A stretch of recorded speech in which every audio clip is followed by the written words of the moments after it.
Sebagian kita mungkin saat ini sedang bersedih atau pernah bersedih atau akan bersedih. Ingatlah nikmat Allah itu banyak. Dan orang yang mendapatkan bala itu bukan cuma kita. Orang lain pun juga mendapatkan ujian dari Allah Azza wa Jalla. Tadi imam kita mengingatkan kita. Baca surat apa imam kita tadi jamaah? Nah, ana mau tunjuk ya, ana mau kasih hadiah yang bisa jawab. Enggak, ana mau tunjuk antum. Imam kita baca surat apa tadi? Masya Allah, fadhal. Barakallahu fiik. Enggak baca Al-Fatihah? Baca Al-Fatihah. 6. Satu surat yang wajib dibaca dalam setiap rakaat sholat kita itu Al-Fatihah. Cuma terkadang kita membaca Al-Fatihah itu udah kayak air, jadi udah gak terlalu memaknainya. Padahal yang lebih penting daripada Al-Qiyamah dengan An-Nazi'at, bahkan lebih penting dari semua surat yang ada dalam Al-Quran adalah Al-Fatihah. Antum kalau sholat baca Al-Baqarah tanpa Al-Fatihah sah? Tidak. Dan bagaimana setelah Bismillahirrahmanirrahim kita membaca Alhamdulillahi Rabbil Alamin. Segala puji, semua bentuk pujian, sanjungan, pujaan lillah itu hanya milik Allah Azza wa Jalla. Rabbil Alamin. Dialah pencipta, pemilik, penguasa, Tuhan alam semesta ini. Bahkan dalam kondisi susah pun tetap alhamdulillahi rabbil alamin. Enggak berubah jemaah. Antum mau susah, antum mau punya utang dan tidak melunasi, ketika sholat tetap mengatakan alhamdulillahi rabbil alamin. Ada keluarga yang meninggal dunia, ada anak-anak yang dicintai pergi mendahului orang tuanya, tetap alhamdulillahi rabbil alamin.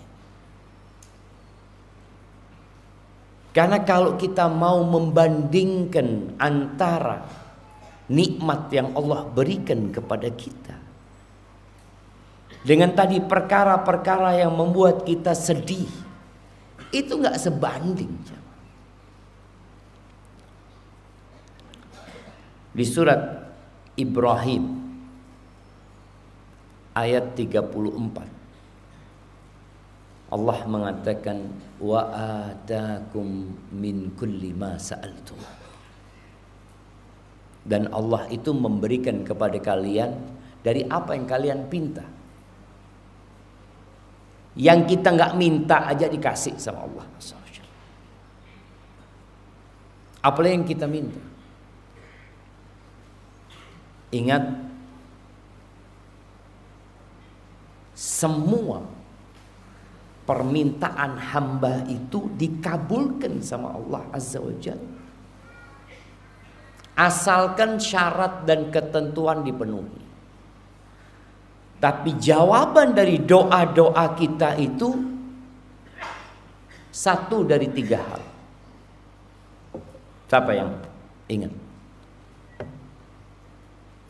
Allah mengatakan ud'uni astajib lakum. Kalian mintalah kepada aku, pasti aku kabulkan. Tapi jawaban dari doa kita itu nggak selalu yang kita minta itu. Doa minta anak. Sudah berdoa Ustaz. Berapa tahun? 22 tahun. Dikasih nggak yang dia pinta? Dia mungkin nggak merasa. Allah kasih. Apa jemaah? 1 dari 3 hal. Nah, fadhol. Yang terakhir disimpan kelak untuk pahala buat dia di hari kiamat. Nah, dihindarkan dari musibah yang setara dengan doa dia. Dijabah, masya Allah, barakallahu. Diijabah yang dia minta anak dikasih anak. Tapi kita lihat ada orang-orang minta anak sampai mati nggak dikasih anak. Antum pikir orang-orang yang nggak punya anak sampai mati itu nggak berdoa? Berdoa dia jemaah, berusaha, tapi sampai mati nggak dikasih sama Allah. Loh, katanya Allah kabulkan. Tadi jawaban dari Allah. Boleh jadi antum dipalingkan dari musibah yang akan menimpa antum. Kita ini nggak tahu apa yang akan terjadi nanti kita jalan. Yang naik motor, yang naik mobil, emak-emak yang sudah masak, dia nggak tahu bahwasanya akan ada musibah ketika dia goreng ikan, minyaknya kebalik kepada dirinya. Tapi Allah selamatkan. Boleh jadi itu dari doa-doa yang kita panjatkan. Kalau itu pun tidak terjadi, yang jelas Allah simpan doa itu. Karena doa itu adalah ibadah. Ad-du'a huwal ibadah. Jadi ketika kita berdoa, kita sedang beribadah kepada Allah Azza wa Jalla. Maka Allah mengatakan, wa atakum min kulli ma sa'altumu wa in ta'uddu ni'matallahi la tuhsuha. Kalau kalian mau menghitung nikmat yang Allah berikan kepada kalian, gak bakal bisa kalian menghitung. Gak bakalan bisa. Sampai orang yang paling susah, sampai orang yang hari ini mungkin berada di atas ranjang di rumah sakit, sudah berhari-hari, kalau dia disuruh menghitung nikmat yang Allah berikan, dia gak bakalan bisa. Sampai lupa dia.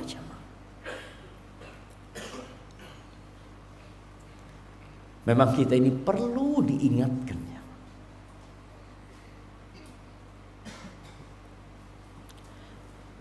Ana tadi di kamar hotel, ana nuang air. Ana nikmat nuang air, bisa nuang air itu nikmat. Antum pernah syukuri? Ada orang yang nuang air pun nggak bisa. Harus ada yang membantu dia untuk minum. Antum nih duduk di bawah, nikmat nggak? Biasa aja. Tiap hari saya duduk di bawah. Antum ada orang yang nggak bisa duduk di bawah, nggak bisa dia. Kita tadi kalau disuruh menghitung nikmat Allah, kita itu yang mana? Semuanya nikmat dari Allah Azza wa Jalla. Kalian nggak akan bisa menghitungnya. Lalu Allah katakan, innal insana la zalumun kafar. Sesungguhnya manusia itu benar-benar makhluk yang sangat zalim, sangat kafir. Zalim dia, menzalimi dirinya sendiri dengan kezaliman yang banyak. Menzalimin orang lain, bahkan melakukan kesyirikan. Dari 8 miliar umat manusia, 6 miliar melakukan kesyirikan. Itu bisa bayangin. Kafar, kufur dia, lupa dengan nikmat yang Allah berikan. Subhanallah, di surat An-Nahl ayat 18 sama Allah mengatakan, wa in ta'uddu ni'matallahi la tuhsuha. Kalau kalian mau menghitung nikmat Allah, kalian nggak bakal bisa menghitung. Lalu Allah katakan, innallaha. Kalau sifat manusia tadi zalumun kafar, tapi kalau nama Allah dan sifatnya, innallaha la ghafurur rahim. Sesungguhnya Allah Maha Pengampun dan Maha Pengasih. Walaupun engkau kurang syukurnya, Allah Maha Pengampun dan Maha Pengasih. Masih dikasih nikmat lagi sama Allah. Kurang syukurnya masih dikasih nikmat sama Allah Azza wa Jalla. Ahibati fillah, Kita ini sedang hidup di mana, jemaah? Di mana antum hidup? Madiun. Baik, jamaah yang paling jauh dari mana? Masya Allah. Tulungagung. Jauh Tulungagungnya. Masya Allah. Anda kasih hadiah ini buat. Tulungagung masuk Indonesia enggak? Masuk Bapak ya. Iya, masuk Indonesia. Indonesia masuk Asia. Asia masuk bumi. Kita ini berada di tempat yang bukan milik kita. Walaupun antum sekarang rumahnya sudah SHM, tapi bukan milik antum. Agar kita bisa memahami keberadaan kita. Orang itu kalau ada di tempatnya orang lain, harus beradab. Anak kita umpamanya kalau lagi bertamu, lalu pencolotan jemaah di sofanya orang yang lari-lari, gini-gini, oh my wong ini, oh my wong, kita kan ini rumahnya orang ini. Tapi coba rumah sendiri, wes mau kebalik kayak kapal pecah ndak apa-apa. Tapi di rumahnya orang, kita nyuruh anak kita beradab. Kita sudah beradab enggak di tempatnya Allah? Tempat ini milik Allah. Allah mengatakan di surat Al-Mu'minun ya, ayat 84 sampai 89 ya. Allah mengatakan qul limanil ardu wa man fiha in kuntum ta'lamun. Katakan Muhammad kepada mereka, kepunyaan siapa bumi ini? Punya siapa bumi ini? Dan orang-orang yang ada di dalam bumi itu punya siapa mereka? Kita kalau pelihara kambing, lalu kita lepas ke tempat pengembalaan, jumlahnya banyak, lalu ada orang yang mengatakan, punya siapa kambing-kambing itu? Kata dia. Kita akan mengatakan punya saya. Bukan. Itu kambing punya yang punya bumi ini. Itu sapi-sapi punya siapa? Itu kepunyaan yang memiliki bumi ini. Ana cuma numpang di sini. Ana cuma memelihara. Nanti ada waktunya Ana digantikan sama orang lain. Nah, kita akan digantikan sama orang lain, jemaah. Kalau kalian tahu, jawab, punya siapa? Sayaquluna lillah. Jawaban mereka satu, Allah yang punya. Itu orang-orang kafir, orang-orang musyrikin kalau ditanya siapa pemilik bumi ini dan yang ada di dalamnya, jawaban mereka lillah, kepunyaan Allah. Afala tadzakkarun. Kalian nggak ingat itu milik Allah kan? Cuma kenapa kalian berdoa memohon kepada selain Allah Azza wa Jalla? Masih ada yang mencari pesugihan, mencari kesembuhan, tapi tidak kepada pemilik pesugihan dan pemilik kesembuhan. Salah tempat dia. Qul man rabbus samawati sab'i wa rabbul arshil azim. Katakan kepada mereka, siapa Tuhannya langit yang 7, yang menciptakan dan menguasai langit dan yang 7 itu dan arsy yang agung?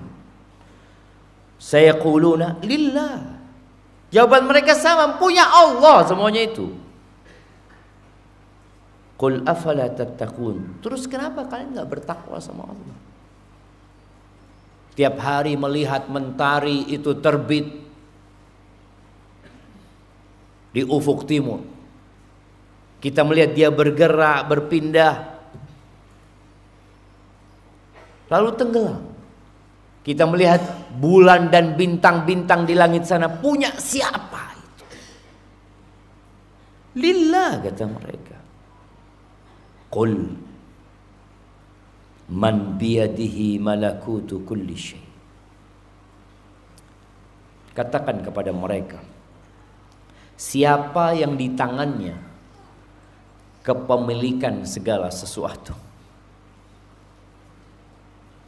Wa huwa yujiru wa la yujaru alaih. Dan dialah yang memberikan keselamatan, memberikan penjagaan buat seseorang hamba, dan gak ada yang bisa menyelamatkan dari azab Allah Azza wa Jalla. In kuntum ta'lamun, kalau kalian tahu siapa yang di tangannya kekuasaan segala sesuatu. Siapa yang berkuasa di Indonesia sekarang? Siapa presiden kita? Bapak Prabowo Subianto, semoga Allah menjaga beliau dan memberikan taufik untuk meniti jalan menuju kepada Allah Azza wa Jalla. Sampai kapan beliau akan berkuasa? Nggak ada yang tahu. Kalau aturannya 5 tahun. Tapi kalau Allah mau ambil sebelum 5 tahun, Allah ambil. Dan seluruh penduduk Indonesia, seluruh bala tentara, polisi, kalau mereka menggunakan semua persenjataan mereka untuk melindungi Bapak Prabowo dari yang namanya al-maut, nggak ada yang bisa. Kita ini, nyawa kita sendiri bukan milik kita.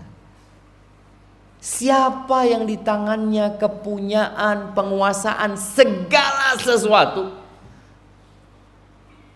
Apa jawab orang-orang kafir? Lillah. Qul fa anna tusharun. Terus kenapa kalian kok menyimpang itu loh? Seakan-akan orang kena sihir yang gak paham, lalu masih beribadah kepada selain Allah Azza wa Jalla. Ahibati fillah, itu Allah pemilik bumi ini, yang kita hanya sementara di sini. Allah menurunkan Al-Quranul Azim untuk menjadi kitab petunjuk bagi setiap manusia, bagi yang bersedih, bagi yang bergembira, bagi yang menjadi pimpinan dan bagi yang menjadi anak buah, bagi yang menjadi pejabat dan rakyat. Ini kitabnya. Tapi sebagian kita salah baca kitab, kemudian dia bingung menetapkan sikap ketika terjadi sesuatu yang menimpa diri. Baca kitab ini. Allah mengatakan, Syahrul Ramadhan alladhi unzila fihi al-Quran hudan linnas. Allahumma ballighna Ramadhan. Nah, antum, sekarang kita bulan apa? Desember. Umat Islam, sebulan apa kita sekarang ini? Kalendernya umat Islam, Ramadan apa Sya'ban?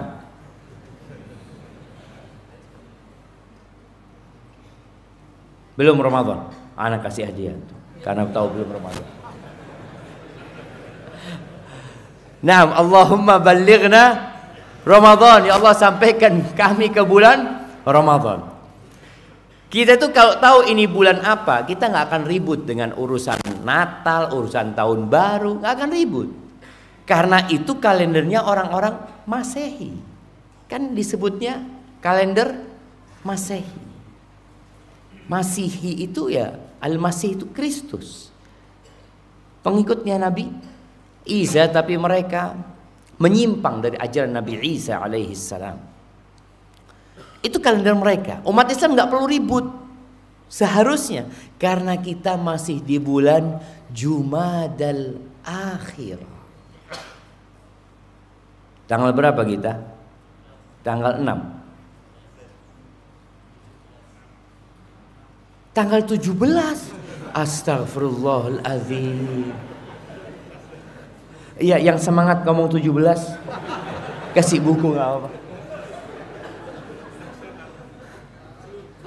Nah, iya tanggal 6 atau tanggal 7?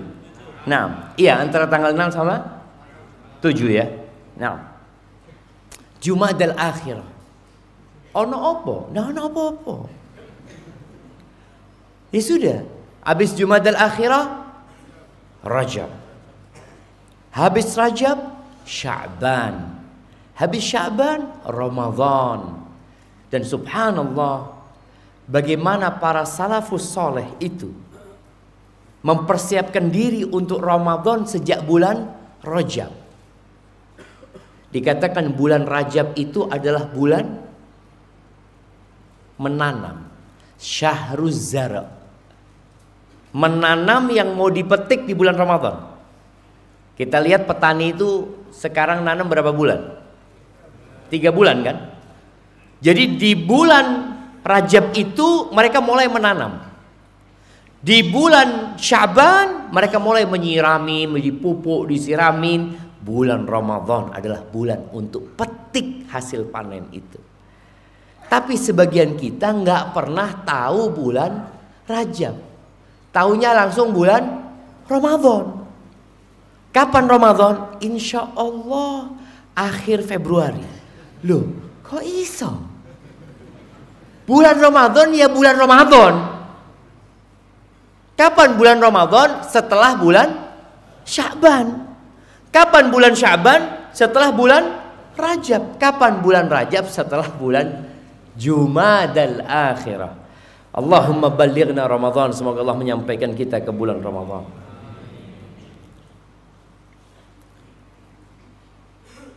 Kita kok bicara tentang bulan tadi jemaah? Saya tunggu. Nah, kenapa kita bicara tentang bulan jemaah?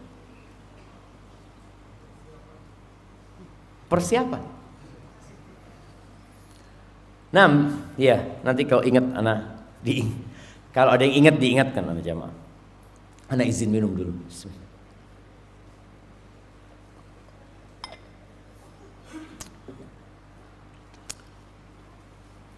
Oh iya, anak ingat. Antum ingat nggak?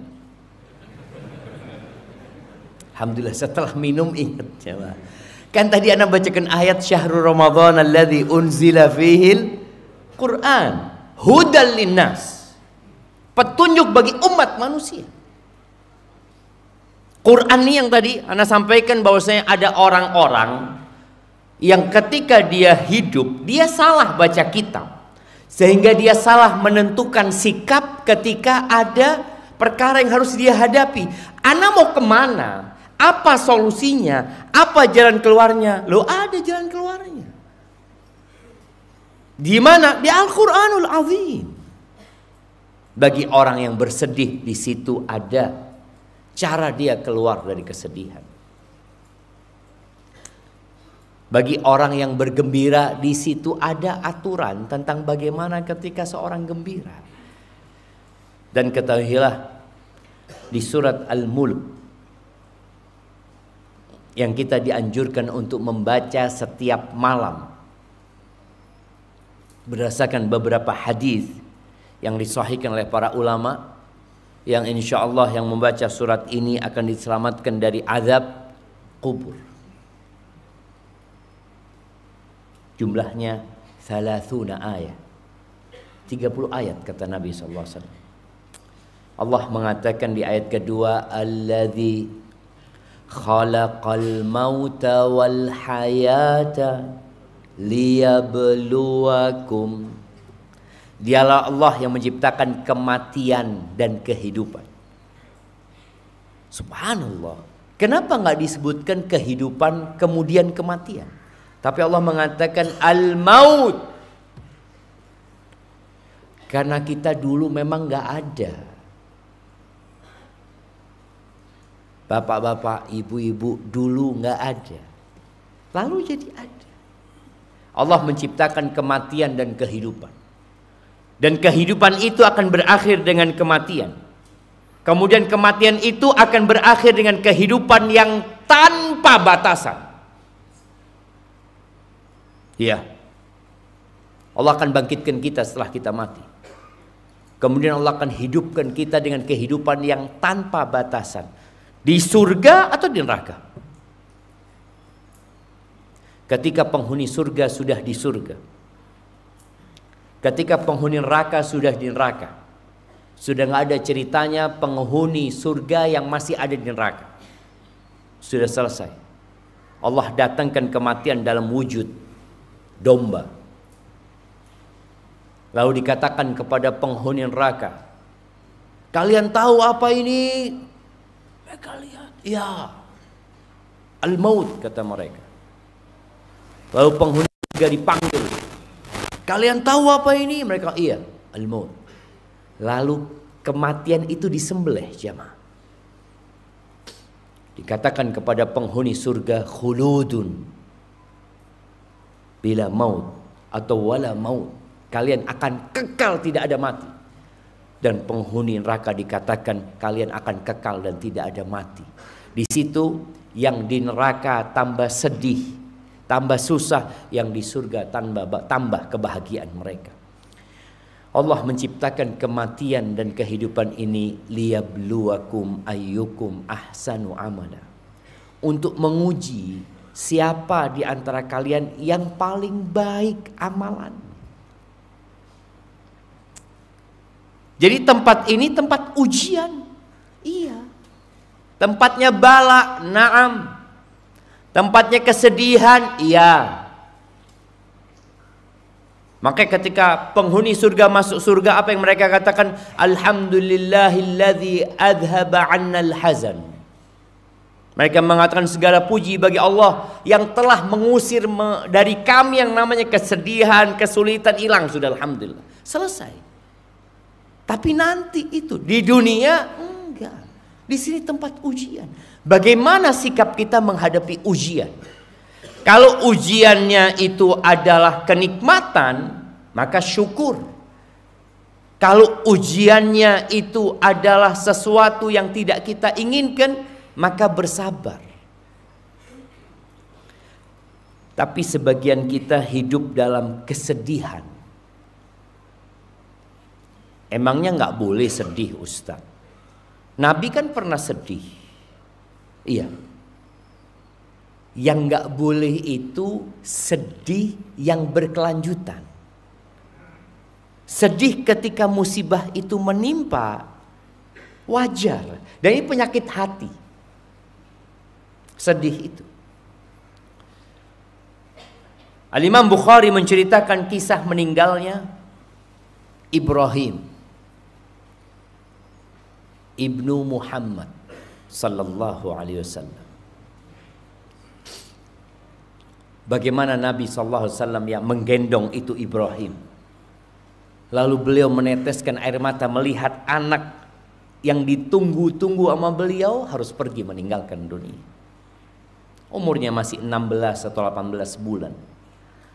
Ketika Nabi menangis alaihi salatu wassalam, Abdurrahman bin Auf mengatakan, wa anta ya Rasulullah, engkau juga menangis ya Rasulullah, engkau juga nangis.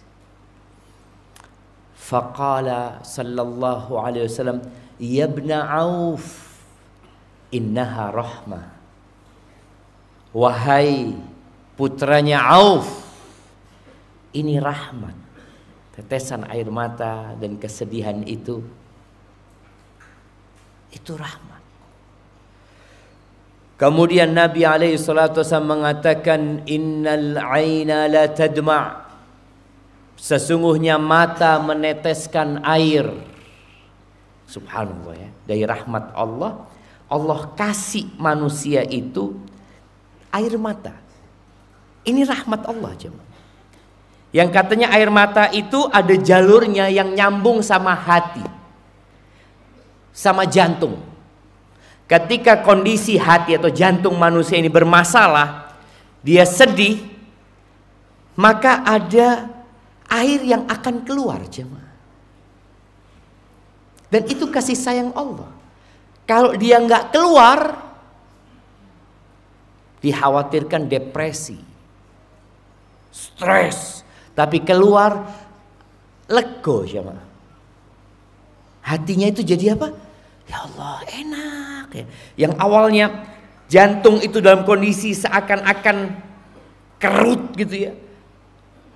Ketika air mata itu keluar, jadi enak dia bernafas. Itu rahmat Allah Azza wa Jalla. Makanya kalau ada anak menangis, jangan dilarang menangis. Orang tua kan, ayo, diam. Dia bilang, biarkan nangis dia. Bentar lagi dia diam. Gak mungkin dia nangis terus. Dia cuma butuh waktu bagaimana meneteskan air mata itu. Nanti kering air matanya. Ketika kering air matanya biasanya semakin sedih. Aisyah radhiyallahu taala anha, nih ibu-ibu ya. Istri Nabi itu pernah mendapatkan musibah yang membuat dia bersedih, yang membuat dia menangis sampai air matanya kering. Nggak ada sudah air matanya. Dilihat udah nggak ada, tapi sedihnya tetap. Ketika dia difitnah berzina, bayangin. Istri Nabi difitnah berzina dan omongan itu tersebar di kota Madinah. Sallallahu ala nabiyina wasallam. Dan Nabi juga nggak tahu apakah Aisyah berzina atau tidak. Karena jamaah omongan orang itu, kalau sering diomongkan, kadangkala kita jadi percaya padahal bohong. Engkau tahu, fulan itu maling. Mosok, iya, ngomong terus, padahal tidak maling fulan.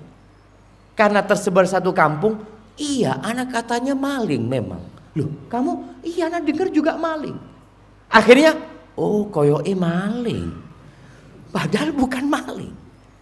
Apalagi sekarang dengan adanya medsos. Berita dusta itu kalau sering kita dengar ya, kita baca sampai kita percaya. Dan Aisyah mengatakan itu. Kalian itu gara-gara dengar orang ya ngomong itu. Akhirnya itu tertanam di diri kalian kalau memang berzina Aisyah ini. Aisyah nangis ya, sedih tadi sampai kering. Tadi kalau bicara Nabi alaihissalam menangis, Nabi mengatakan rahmat itu. Tadi ketika keluar air mata jadi rodok tenang, walaupun kemudian matanya bengkak ya. Tapi dia sudah tenang jamaah. Wal qalba yahzan. Kata Nabi SAW, mata meneteskan air, hati bersedih, tapi tetap sabar. Ana mau tanya, sabar itu apa? Siapa yang tahu? Nangis boleh, sedih boleh, terus sabar itu apa? Siapa yang tahu sabar? Nah, fadhal.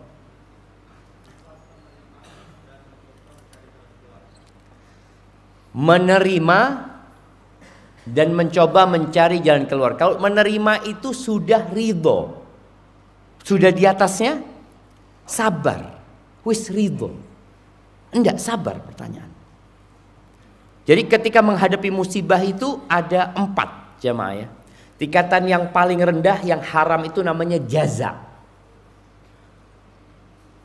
Yang kedua itu sabar, yang ketiga itu ridho, yang keempat itu syukur. Ana mau tanya tingkat terendah yang boleh. Iya, di sana. Iya, fadhol yang belakangnya tuh. Nah.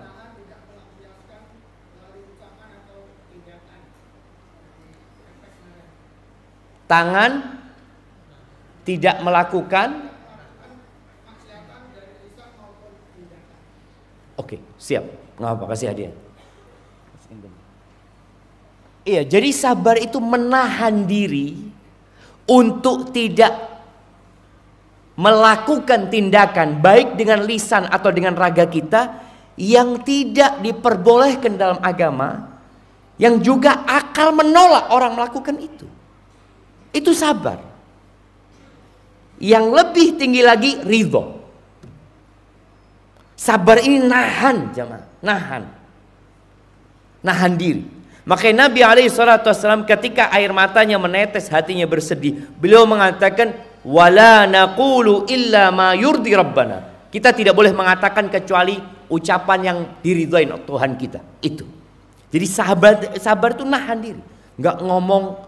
Ada orang mengatakan, ya Allah, kenapa aku kena musibah ini, ya Allah. Ya Allah, kenapa motorku yang hilang, ya Allah, bukan motornya fulan, ya Allah. Loh, ya apa sih? Tadi orang sabar itu nahan. Beda sama ridho ya. Ridho itu sudah, maka para ulama berselisih pendapat. Kalau sabar itu wajib, apakah harus ridho? Ada yang mengatakan itu fadilah. Ada yang mengatakan juga wajib. Ridho. Makanya kadangkala orang ridhonya itu setelah berhari-hari. Iya wis, ya opo, panceni takdir. Loh itu sudah berhari-hari. Tapi waktu sabar kemarin marah-marah. Anak ingat pernah ngantarkan jenazahnya teman anak. Anak masih ingat, teman anak itu meninggal SD, sekelas sama anak. Ketika kita ngantarkan jenazahnya, ada dari rumah itu suara yang teriak-teriak, yang mengatakan, Fulan, ojo ditinggal Fulan, ojo ditinggal Fulan. Itu tidak sabar. Kemudian orang yang mengatakan, seharusnya tidak mati anakku itu. Loh, apa sih? Iya, cuma gara-gara bapaknya ini dia ajak ke rumah sakit dan mau berangkat, Ustaz. Akhirnya mati, Ustaz. Loh, tidak bisa. Kemudian bapaknya itu menghidupkan, nggak ada. Sabar itu tadi bukan menerima, tapi masih nahan diri dari mengatakan atau melakukan sesuatu yang tidak diridhain Allah dan tidak diterima akal sehat kita. Ada yang nyobek-nyobek bajunya. Siapa yang istrinya pernah lempar-lempar piring di rumah? Nah, anak kasih hadiah. Loh, betul jemaah. Nah, tidak ada. Malu lah Ustaz. Nah, itu sabar enggak? Enggak. Anak dengan melampiaskan itu jadi tenang. Loh, enggak, itu enggak sabar namanya. Jadi kadang-kala ada bisikan, sudah lakukan tindakan, nanti engkau tenang. Enggak, yang boleh itu tadi teteskan air mata. Enggak apa-apa. Engkau sedih enggak apa-apa. Tapi waktu itu loh. Jangan besoknya enggak. Kemudian Nabi SAW mengatakan, wa inna bi firaqika ya Ibrahim lamahzunun. Sesungguhnya kami Ibrahim berpisah dengan kau ini sedih kami. Beliau mengatakan itu, sedih aku ini.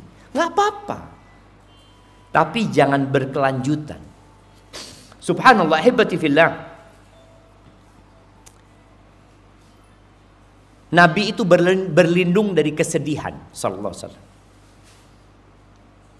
Sedih itu boleh di saat musibah itu menimpa, tapi jangan sampai sedih itu berkelanjutan yang membahayakan manusia. Di hadis riwayat Imam Bukhari, Nabi alaihi salatu wasallam berdoa, Allahumma inni a'udzubika minal hammi wal hazan. Ingat penghuni surga mengatakan, alhamdulillahilladzi adhaba 'annal hazan. Yang sudah mengusir kesedihan itu, kesusahan itu. Nabi berlindung, ya Allah, aku berlindung kepadamu dari al-ham wal hazan. Ham itu adalah kecemasan dengan yang akan datang. Bingung ya. Sedih itu, hazan itu dengan yang masa lalu, yang sudah terjadi. Ham itu dengan yang kemungkin akan terjadi. Mungkin, belum tentu terjadi. Kan ada orang yang sudah takut duluan, sudah bingung duluan. Kenapa? Iya, ana dengar ada pemberhentian di tempat kerja ana, Ustaz. Ada pengurangan pegawai. Padahal dia nggak kena loh, belum tentu kena, tapi sudah.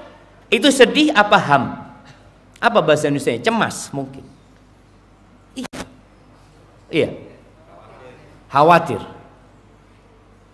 Antum tahu khawatir itu bahasa Arab? Nah, dari asal kata khawatir, yaitu perasaan. Khawatir itu dengan sesuatu. Jadi nerjemahkan bahasa Arab dengan bahasa Arab. Ham, khawatir. Iya, ya itulah tadi. Khawatir, ada ketakutan dengan sesuatu yang bakal menimpa dia. Bisa menimpa, bisa tidak menimpa. Dan itu ujian dari Allah Azza wa Jalla. Nabi berlindung dari itu. Wal ajzi wal kasal. Beliau berlindung dari ajiz. Ajiz itu ketidakmampuan. Al-kasal itu ketidakmauan, malas. Ada orang mampu tapi nggak mau, ada orang mau tapi nggak mampu. Nabi berlindung dari dua hal ini sallallahu alaihi wasallam. Ajiz, kelemahan ya. Kan ada orang kalau disuruh, ayo kerjakan ini, aduh dah iso aku.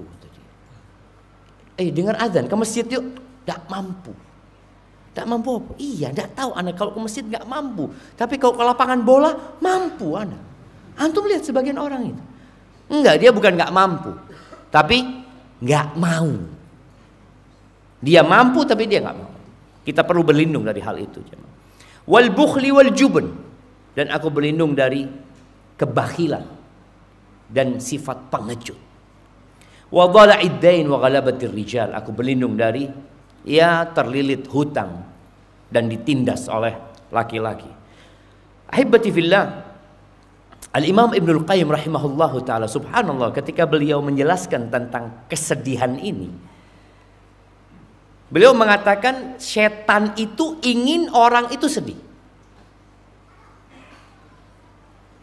Kenapa? Karena ketika seorang hamba itu sedih yang berkelanjutan, tadi kalau sedihnya sebentar selesai, ada sedih yang berkelanjutan.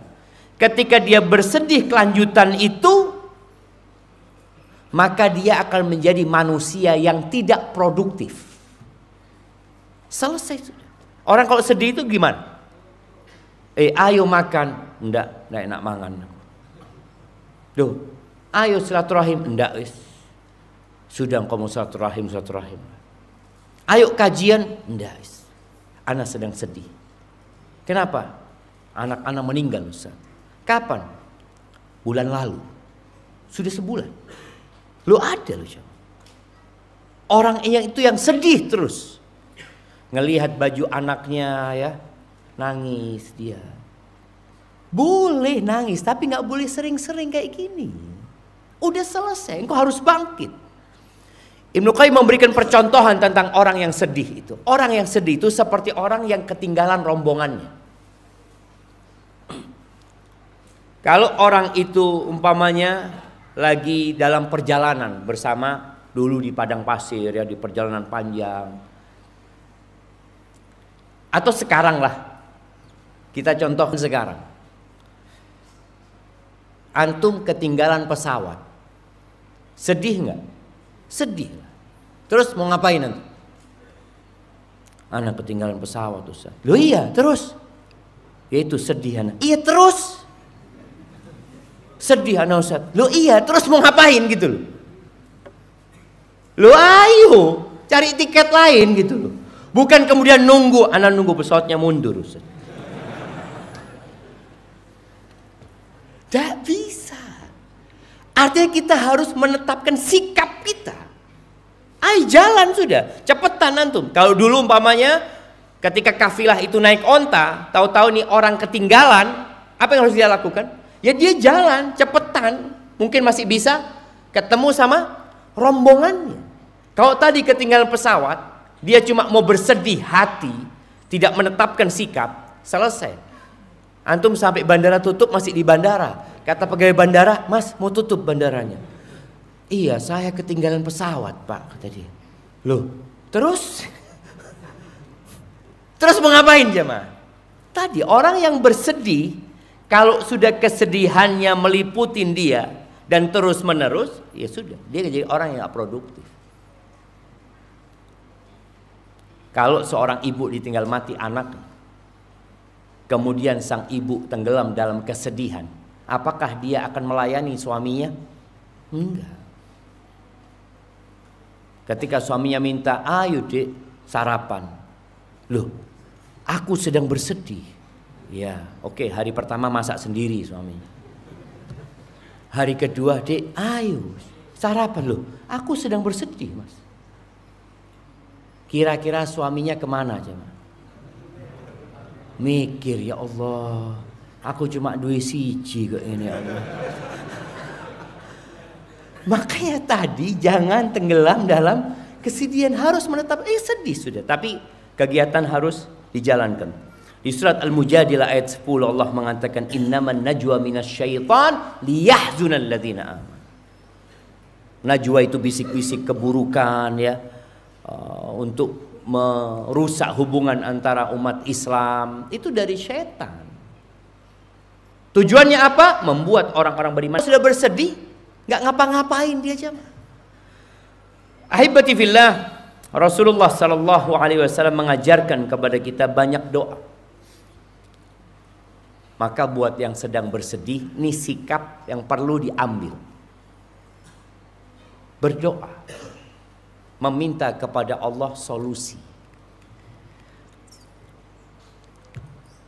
Di hadis yang diriwayatkan oleh Imam Ahmad dari Abdullah bin Mas'ud radhiyallahu anhu, Rasulullah sallallahu alaihi wasallam mengatakan, "Ma qala 'abdun qatt idza asabahu hammun aw hazan." Tidaklah seorang hamba membaca doa ini ketika dia ditimpa oleh dua penyakit tadi, ham dan hazan. Kekhawatiran dengan masa depan dan kesedihan dengan masa lalu. Kalau orang baca doa ini, maka Allah akan hilangkan itu kesedihannya dan kekhawatirannya. Apa doanya? Allahumma inni abduka wabnu abdika wabnu amatik. Ya Allah, aku nih hambamu. Tadi anak ingatkan di awal, bumi ini milik Allah. Yang terjadi di tempat ini yang diinginkan Allah Azza wa Jalla. Kita hanya hamba. Maka katakan, ini abduka, aku hambamu ya Allah. Bapakku juga hambamu ya Allah. Ibuku juga hambamu. Ini usaha untuk merendahkan diri dan menghilangkan kecongkakan dan keangkuhan. Pejabat itu pantas nggak berbangga diri? Pantas nggak? Ya pantas lah punya jabatan. Kalau antum orang miskin, oh saya fulan, sopo awakmu iki. Tapi kalau dia pejabat, pantas gitu loh. Walaupun nggak boleh berbangga-bangga diri dengan, tapi dia pantas masih. Anaknya pejabat pantas nggak? Ditilang sama polisi, saya anaknya wali kota. Oh iya, fadhol lanjut. Pantas. Kalau keponakannya pejabat, kalau tetangganya pejabat, saya tetangganya Bapak Fulan gitu. Ya kan ada orang menjadikan itu bahan sebagai kebanggaan dia. Di doa ini antum hilangkan semua kebanggaan itu. Dia mengatakan, aku hambamu, bapakku juga hambamu ya Allah, emakku juga hambamu ya Allah. Selesai. Jadi garis keturunanku semuanya budak ya Allah. Semuanya budak. Nggak ada yang pejabat. Garis keturunanku semuanya budak. Sampai Nabi Adam semuanya Abdullah. Ini sebuah pernyataan yang benar-benar seorang menyerahkan dirinya kepada pencipta. Tauhid.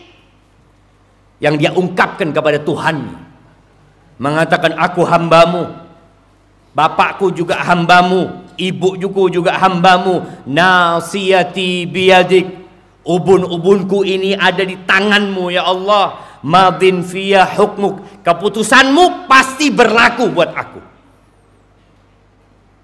pasti berlaku, adlun fiyah qada'uk, ketentuanmu ya Allah pasti adil buat aku. Nih, ada orang ketika dapat musibah merasa nggak pantas. Kenapa saya kok kena musibah? Padahal saya banyak sedekah. Antum menyatakan adlun fiyya qada'uk ya Allah. Ketentuanmu itu adil ya Allah. Yarhamukallah. As'aluka bikulli ismin huwa lak. Sammaita bihi nafsak.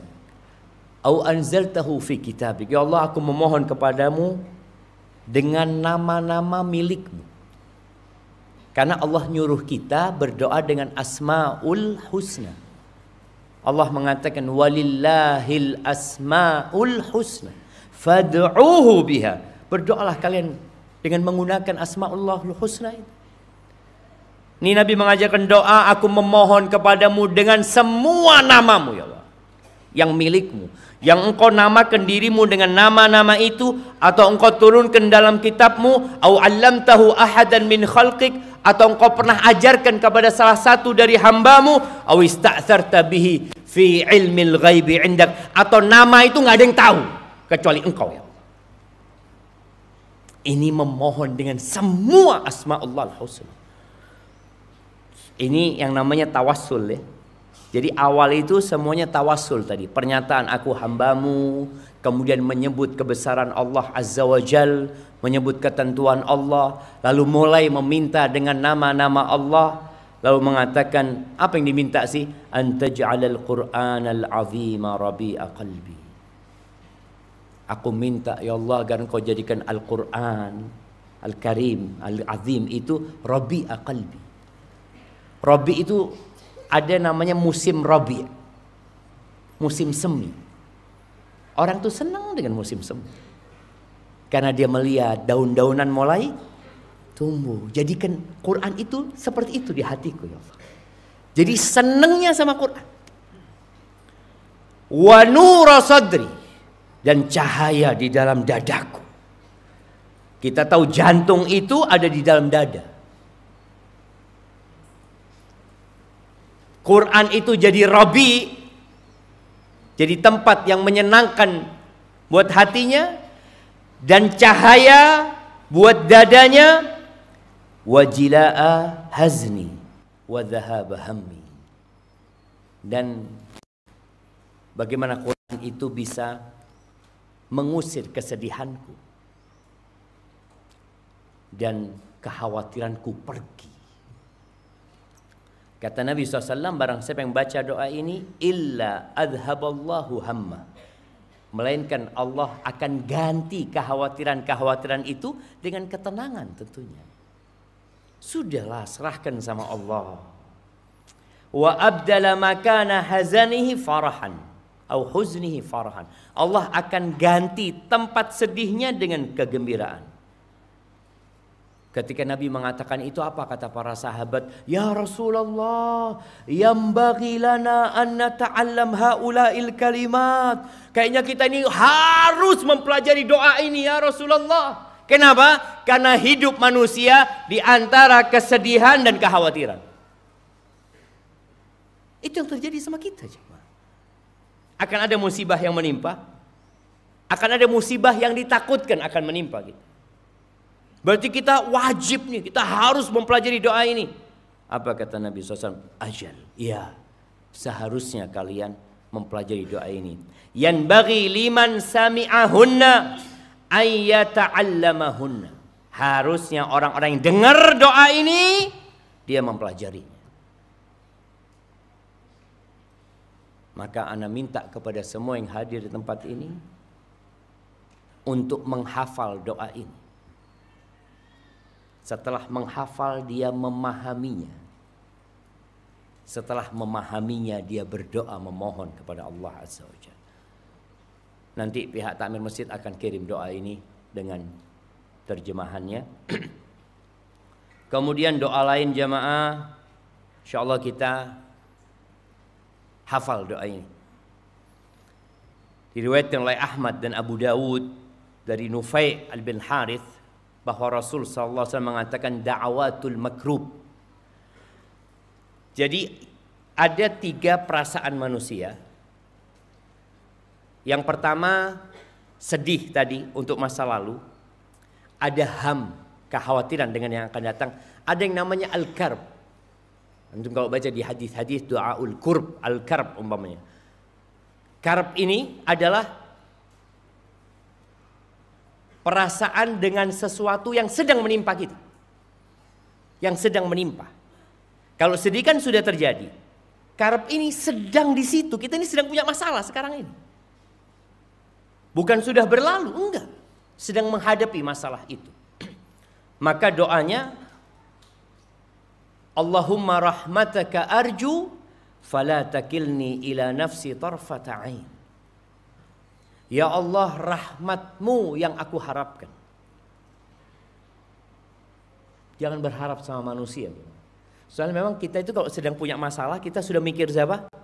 Fulan, kayaknya Fulan bisa bantu anak kayaknya.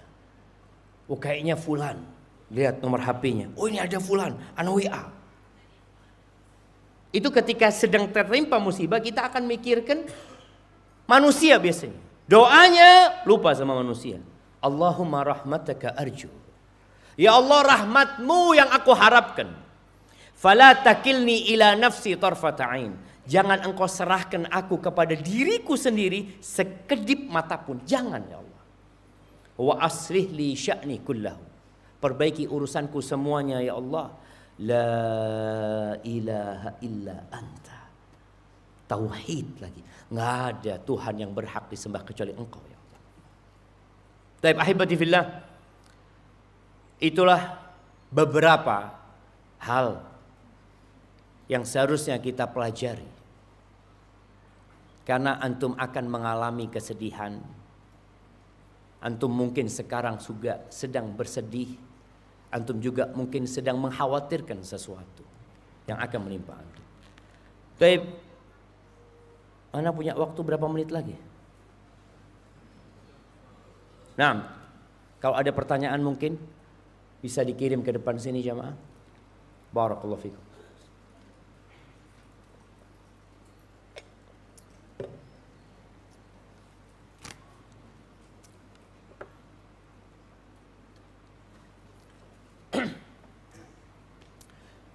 Bismillah. Afwan izin bertanya Ustaz. Saya mempunyai karyawan yang sering meninggalkan sholat. Padahal sudah sering saya ingatkan dalam briefing di 1 pekan sekali. Ketika saya tidak ada di lokasi tempat kerja, maka dia sering tidak sholat. Bagaimana supaya orang tersebut rajin sholat? Naam, ahibati fillah. Antum tahu motor. Motor itu kadangkala bagus. Tapi nggak ada bensinnya. Bisa jalan? Nggak bisa. Berarti harus diisi bensin dulu. Orang yang tidak sholat itu ada masalah dengan bensinnya. Kalau motornya bagus. Kalau antum lihat orang itu loh, Masya Allah orangnya Ustaz, sehat. Tadi goes 50 kilo sehari Ustaz. Masjid Samsul Huda 50 meter gak nyampe Ustaz. Lewat terus. Apa masalahnya? Tadi gak ada bensinnya. Maka perlu dikasih bensin. Iman itulah yang menggerakkan orang untuk beramal. Iman dengan apa? Iman kepada Allah dan hari akhir. Makanya Nabi SAW mengatakan man kana yu'minu billahi wal yaumil akhir fal yakul khairan aw liyasmut. Barang siapa yang beriman kepada Allah dan hari akhir, hendaklah dia berkata yang baik atau diam. Nabi tidak mengatakan berkatalah yang baik atau diam, enggak. Nabi mengingatkan dengan bensinnya ini. Barang siapa yang beriman. Kau beriman enggak? Beriman. Benar kau beriman. Maka orang yang enggak sholat ditanya, sampean muslim? Loh, Islam. Bapakku Islam. Mbahku Islam. Tapi mbahku enggak sembayang, bapakku enggak sembayang, yuk aku enggak sembayang. Ada kayak gitu jamaah. Jadi masalahnya memang dia dari keluarga tadi yang bensinnya enggak ada. Maka kalau kepingin dia ini sholat, ajak ke kuburan untuk ngisi bensin. Kan beriman kepada Allah dan hari akhir. Persinggahan pertama ke akhirat itu adalah kuburan. Dan kata Nabi SAW, fa innaha tudzakirul akhirah. Ziarah kubur itu mengingatkan kepada akhirat, melembutkan hati. Maka tadi perlu seperti itu. Atau datangkan ustaz, diajak ngobrol ya. Bukan cuma disuruh. Taib, sudah ustaz. Sudah didatangkan ustaz. Sudah diajak ke kuburan. Tapi tetap ada orang yang taat itu karena aturan. Antum tahu di berbagai negeri ketika anak keluar negeri itu. Anak lihat negeri itu bersih sekali. Bersih sekali. Ana berpikir karena kesadaran masyarakat. Ternyata enggak. Karena denda besar yang ditetapkan oleh pemerintah setempat. Jadi orang takut kemudian. Maka boleh jadi nanti nasihat antum buat dia, antum bikin aturan. Yang tidak sholat sekali SP1. Seperti itu. 2 kali SP2. Setelah itu silahkan cari tempat lain untuk bekerja. Ana pernah kedatang sebuah perusahaan pabrik jamaah di Pasuruan. Itu ada tulisannya, ada sholat berjamaah di situ. Kewajiban sholat berjamaah. Dia katakan utamakan sholat baru keselamatan. Kebanyakan utamakan keselamatan. Ini utamakan sholat baru keselamatan. Ditulis di situ. Tidak sholat sekali SP1, SP2. 3 kali nggak sholat berjamaah di masjid ini jamaah. Silahkan cari kerja di tempat lain. Betul. Kira-kira karyawannya sholat nggak jamaah? Sholat jamaah. Sholat dia. Maka kadang-kadang tadi ada orang yang baru taat dengan aturan. Nanti lama-kelamaan dia akan terbiasa.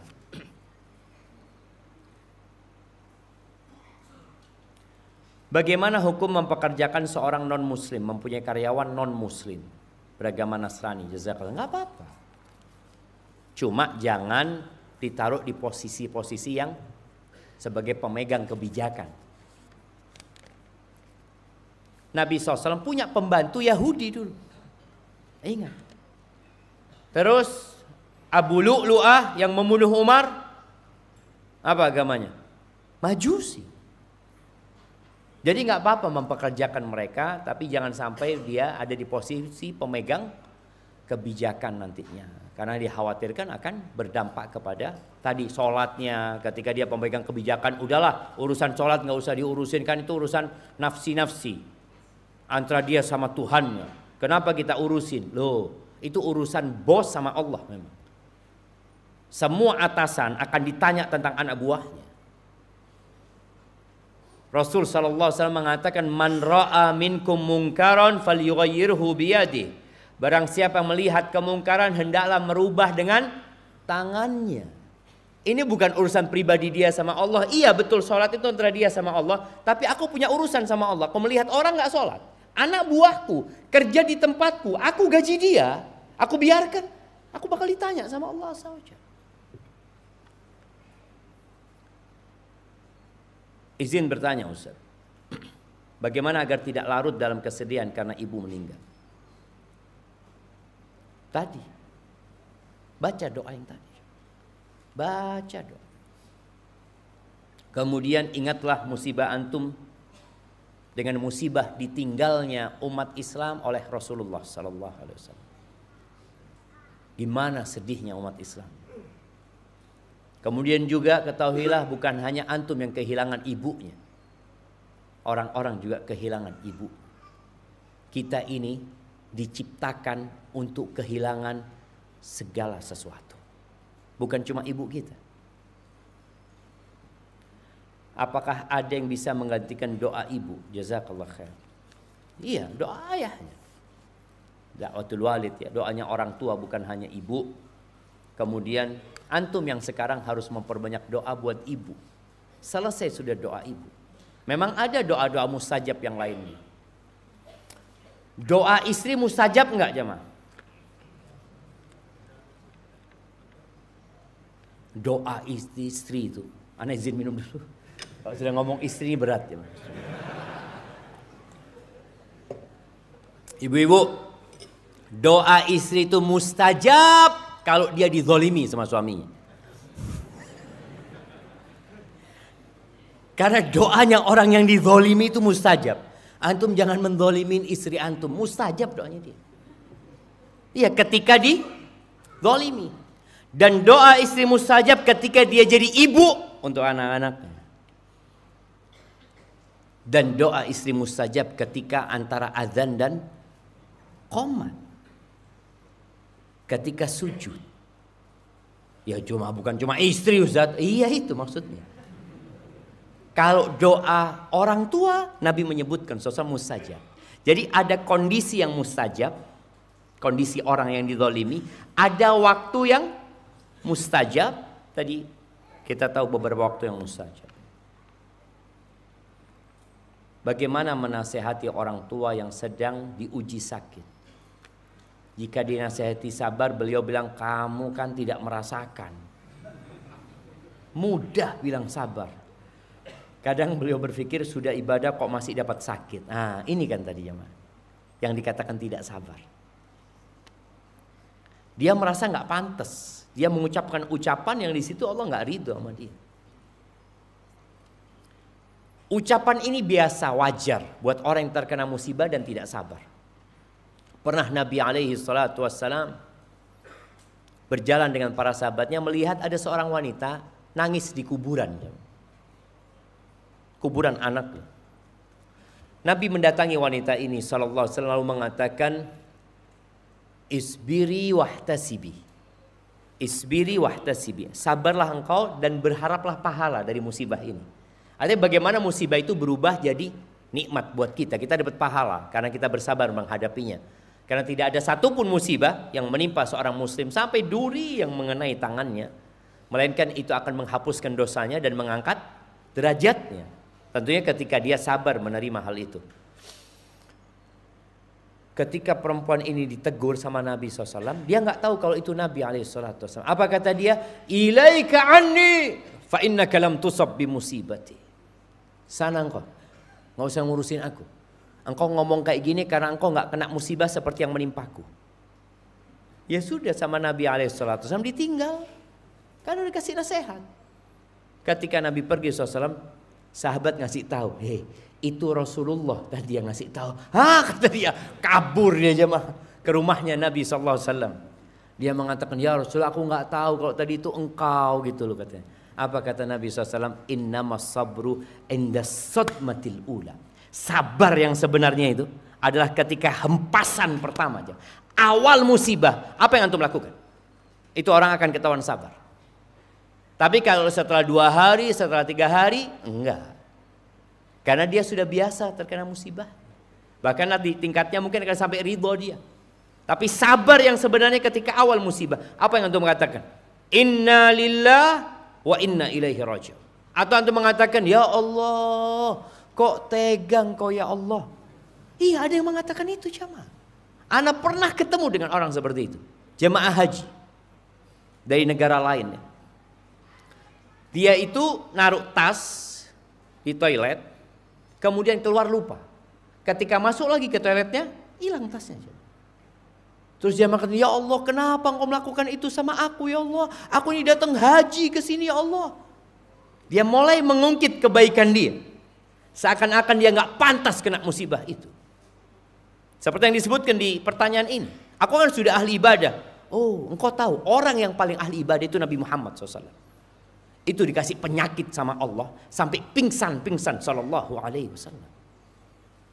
Sampai nggak bisa ke masjid Nabi alaihi salatu wassalam. Ketika sahabat datang memegang selimut Nabi SAW, panasnya itu di luar selimut. Apa kata sahabat ini? Ya Rasulullah, innaka tu'aku wa'kan syadidan. Ya Rasulullah, engkau penyakitnya parah banget gitu. Panasnya ini, demamnya nggak normal. Apa kata Nabi SAW? Naam, inni u'aku wa'kar rajulaini minku.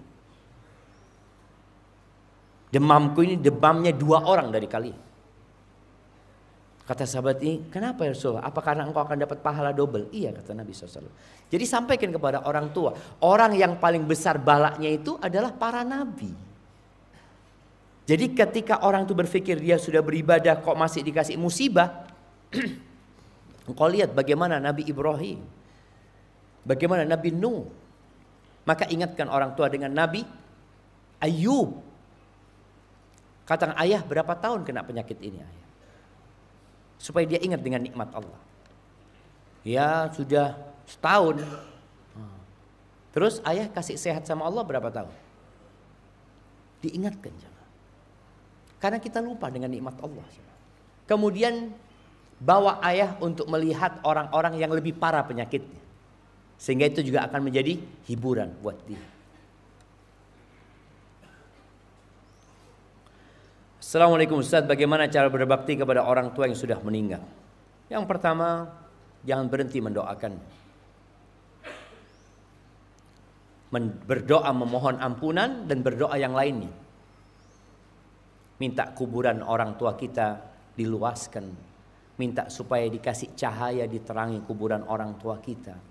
Selain doa, minta ampunan, minta dikasihi orang tua kita. Kemudian berbuat baik kepada orang-orang yang orang tua kita punya hubungan sama mereka, khususnya kerabat kita. Kawan-kawan orang tua kita juga kita berbuat baik sama mereka. Ya. Antum kok bisa bersodakoh buat orang tua, terus bersodakoh buat orang tua antum. Dan di antara bentuk kebaktian anak, ketika anak itu menghafal Al-Quranul Azim. Sampai aku akan hafal Quran agar aku bisa memberikan hadiah buat orang tuaku nanti. Hadiah apa?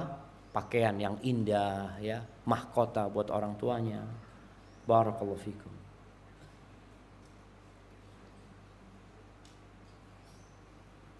Ada orang yang melakukan amalan yang tidak ada contoh dari Nabi Muhammad SAW. Bagaimana cara mengingatkan beliau? Taib, diingatkan dengan cara mengenalkan sunnah Nabi SAW. Kita itu kan kadangkala melarang orang. Nggak boleh kayak gitu. Betul, itu salah satu cara. Tapi kadangkala orang itu nggak mau. Sedikit-sedikit bid'ah.